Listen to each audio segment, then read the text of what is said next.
Be seated. Shabbat Shalom. Shabbat Shalom. Oh, you got to do better than that. Shabbat Shalom. Okay, got it. Anthropologists and historians have the concept of known as a master narrative. The master narrative is like the brief sort of story that a society tells itself to account for its origins and its purpose, right? And the Jewish master narrative appears in the beginning of this week's Parashat, section that we didn't read, but it'll be familiar to you because it also is the sort of scaffolding on which the entire Magid of the Pesach Seder of the Haggadah is built.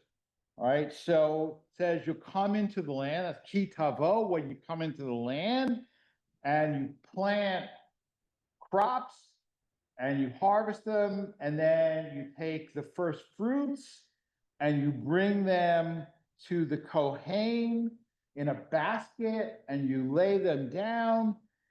And it says, then you shall declare before the Lord your God, my father was a wandering Aramean, and he went down into Egypt with a few people and lived there and became a great nation, powerful and numerous. But the Egyptians mistreated us and made us suffer, subjecting us to harsh labor.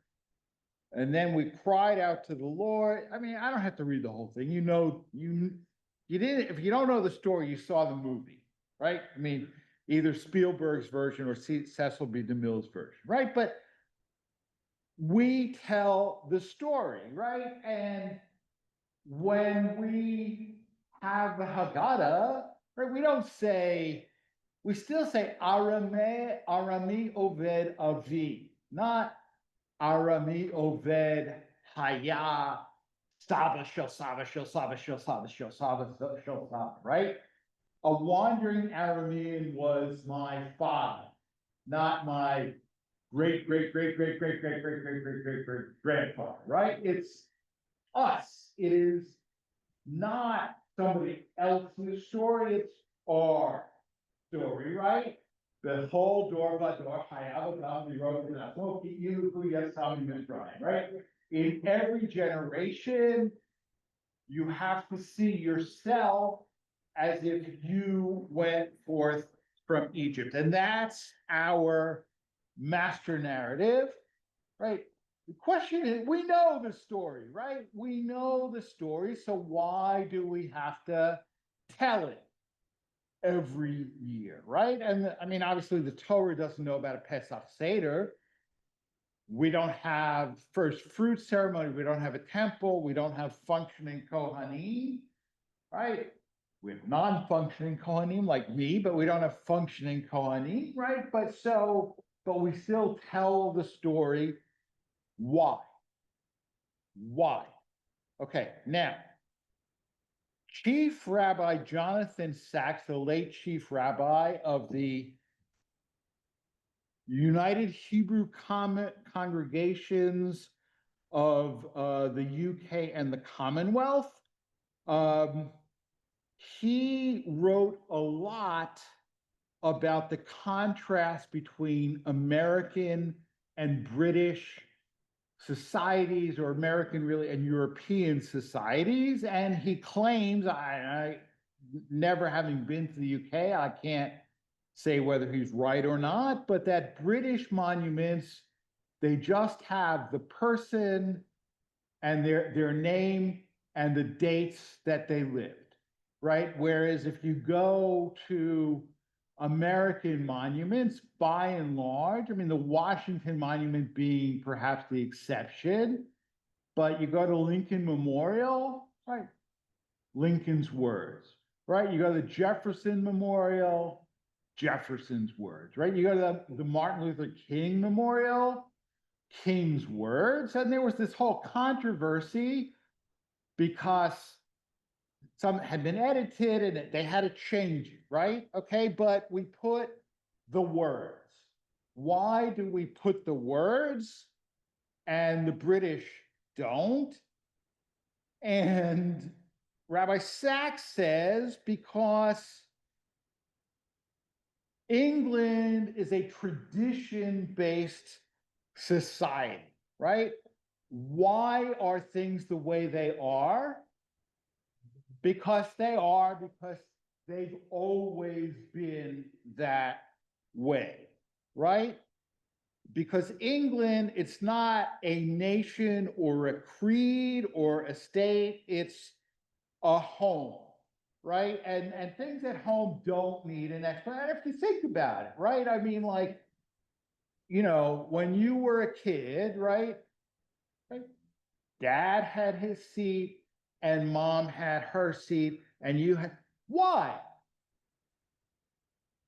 Because that's the way we do things, right? I mean, you know, I had to ask, right? Because I have my straw summer hat, right? And normally you're not supposed to wear it after Labor Day, but Labor Day came early and global. She decided that I can actually wear it until it's actual fall according to the calendar, right? But why do we have these rules? Why?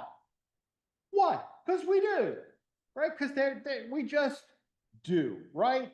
But he says in America, the question why actually has an answer, okay? Because he says America is not a tradition-based society, it's a covenant-based society, right? It's a covenant-based society.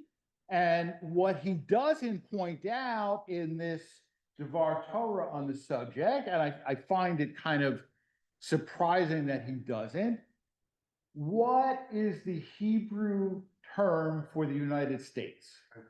Artsot Habrit, right? Covenant lands, right? Covenant lands, right? The idea we are founded because of a covenant, right? And he says covenant societies exist to honor a pledge, a moral bond, an ethical undertaking. That is why telling the story is essential to a covenant society, because it reminds us why we're here, right? And so that's the American master narrative in a way.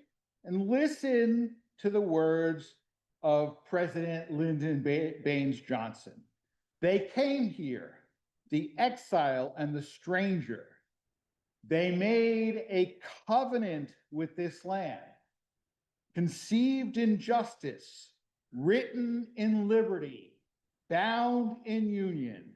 It was meant one day to inspire the hopes of all mankind, and it binds us still. If we keep its terms, we shall flourish. Okay, so that's Johnson, but not partisan here. George W. Bush. America has never been united by blood or birth or soil. We are bound by ideals that move us beyond our backgrounds, lift us above our interest, and teach us what it means to be citizens, right? And then I'm going to quote from President Obama, but it's the eulogy he gave at the funeral for Senator John McCain, right? Here's what Obama said about McCain. John understood, as JFK understood, as Ronald Reagan understood, that part of what makes our country great is that our membership is based not on our bloodline, not on what we look like, not on what our last names are. right? And America, because we're Americans, maybe we don't understand it, right? But maybe now that it's being right, if a republic, if you can keep it, right? America is almost unique. I want to say almost, because there may be other societies, but you can become truly American even if your family or you became part of the American story fairly recently. Okay, so let me ask you a question. How many of you have been ever in your lifetime to the Lincoln Memorial? Okay. How many of you have ancestors who were in this country when Lincoln was the president? Right? Yeah, okay. And if Berkeley were here, she would say the same, right? Very few of us. Standing Lincoln Monument isn't our story. Lincoln Monument not moved you because your ancestors didn't live here when Lincoln was president, right? If you go to Gettysburg, I mean, I don't know about you, but when I go to Gettysburg, I feel ghosts, right? I feel ghosts. Do those ghosts say, we're not hearing to you, your ancestors weren't here when we died? No, right? Because it's our story, right? And that is the same actually in Judaism, right? The famous responsum Maimonides wrote to Ovadia Hager, Ovadia the convert, okay? Because Ovadia had a question for Maimonides, right? We say, right, in our prayers, Eloheinu v'Elohei, right? Our God and the God of our ancestors. But I'm a convert, not the God of our ancestors. Can I still say those words? Right? What if I wanted to say? No, can you? You must, right? Because,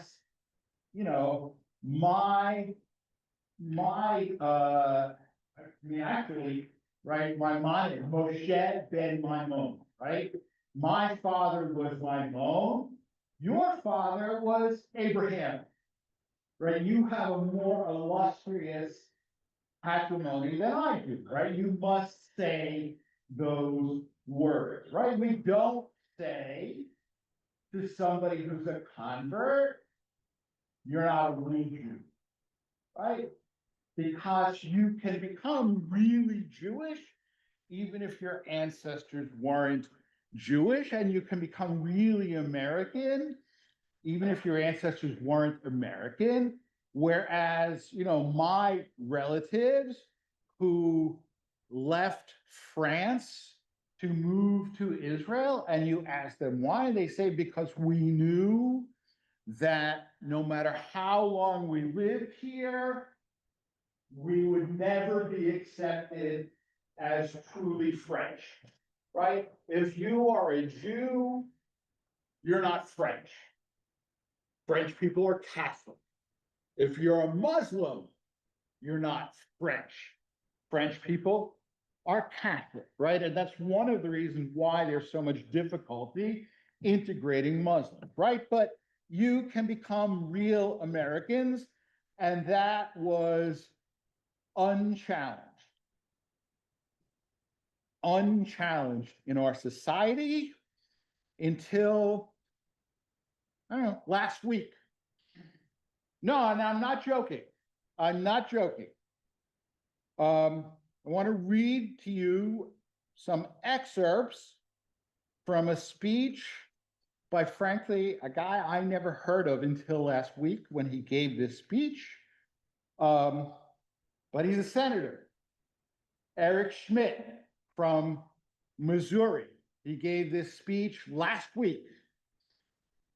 The Continental Army soldiers dying of frostbite at Valley Forge, the pilgrims struggling to survive in the hard winter soil of Plymouth, the pioneers striking out from Missouri for the wild and dangerous frontiers, the outnumbered Kentucky settlers repelling wave after wave of Indian warband attacks from behind their stockade walls, all of them would be astonished to hear that they were only fighting for a proposition.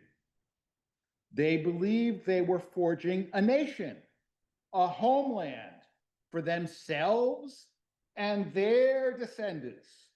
They fought, they bled, they struggled, they died for us. They built this country for us. America, in all its glory, is their gift to us, handed down across the generations. It belongs to us. It's our birthright, our heritage, our destiny. We Americans are the sons and daughters of the Christian pilgrims that poured out from Europe's shores to baptize a new world in their ancient faith. Our ancestors were driven here by destiny, possessed by urgent and fiery conviction, by burning belief, devoted to their cause and their God. Okay, and then he goes on to talk about controversies over Confederate memorials, telling a fuller story of American history, to note the genocide of the Native Americans, to note slavery, et cetera, et cetera. And here's what he says. When they tear down our statues and monuments, mock our history, and insult our traditions, they're attacking our future as well as our past. By changing the stories we tell about ourselves, they believe they can build a new America with the new myths of a new people. And he's absolutely right about that. He's absolutely right, right? Whoever controls the telling of the story controls the destiny of the people, right? He's absolutely, I mean, in my book, he's 100% wrong, but he's no idiot, right? He is absolutely right. Whoever tells the story, right, determines the future, right? He says, but America does not belong to them. It belongs to us. It's our home. It's a heritage entrusted to us by our ancestors. It is a way of life that is ours and only ours. And if we disappear, then America too will cease to exist. Right? What is he? He is changing the master narrative. He knows what he's trying to do, right? He's changing the master narrative. And when he says it does not belong to them, it belongs to us, it's our home, right? What Sachs says about England, it's our home, right? It's our home. And what Sachs wants to do, the mirror image really of what Schmidt wants to do, right? Because Sachs was very concerned about the place of Jews in British society and European society more broadly, but especially British society, right? And if you can change the definition of who belongs from ethnicity and ancestry and religion to dedicated to the proposition, right? I mean, I think that's what he was saying. Dedicated to the proposition that all men are created equal, right? We didn't always live up to that. We certainly did not always live up to that, but we aspired to that, right? And but if you can if you can make the UK into a covenant society, and he never says this explicitly, but he wrote about the role of covenant societies enough that it's quite clear to me that that was his agenda, right? Making the UK safe for Jews because Jews could be really British, right? Because Jews could be really British, right? Did it work? Not so much, right? But now we have a war of ideas in American society right now. We really do. I'm not about who is really American, about who is really American. And it's not strictly along party lines. It's absolutely not, right? I mean, it's absolutely not. But that idea that only certain people are really American, and when Jews believe it, I don't know, to me, that's like, I don't know, house for McDonald's, because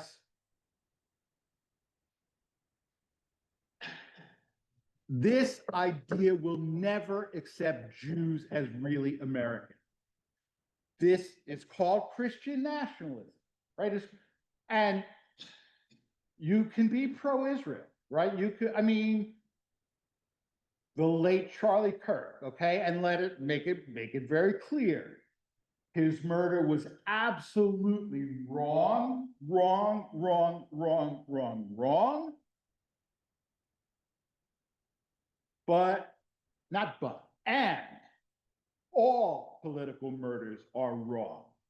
It's not just wrong when people you agree with are murdered, right? It's why we settle disagreements with ballots, not with bullets, right? That shouldn't have to be said, but it does have to be said. And so I say it, and I say it because I believe it, right? But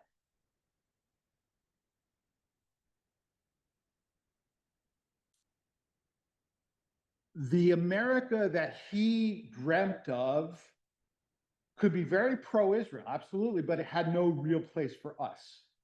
No real place for us, because it is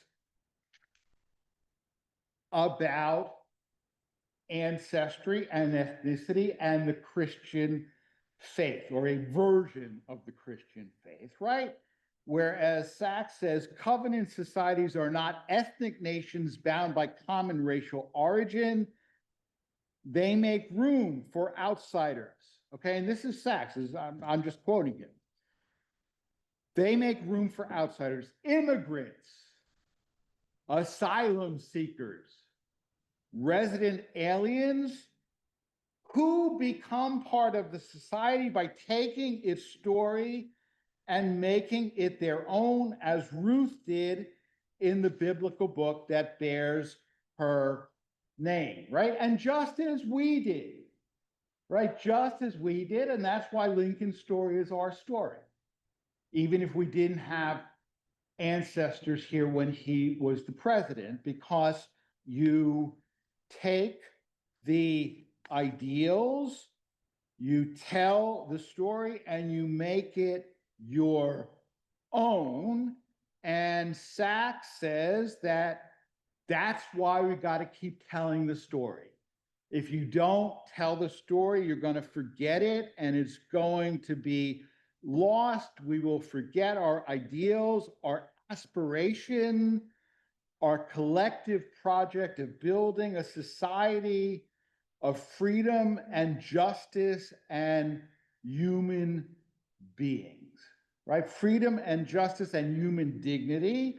And that is why not only telling the story, but what story is told and who tells it and who determines what story is absolutely crucial for the Jewish future in this country and from my perspective, the future of everybody, right? Because a society that elevates one group and denigrates everybody else, it may call itself the United States of America. It's not America. It's not the America we love. So we have to tell the story, we have to fight for the story, and we have to remember the story and live by it. Shabbat Shalom.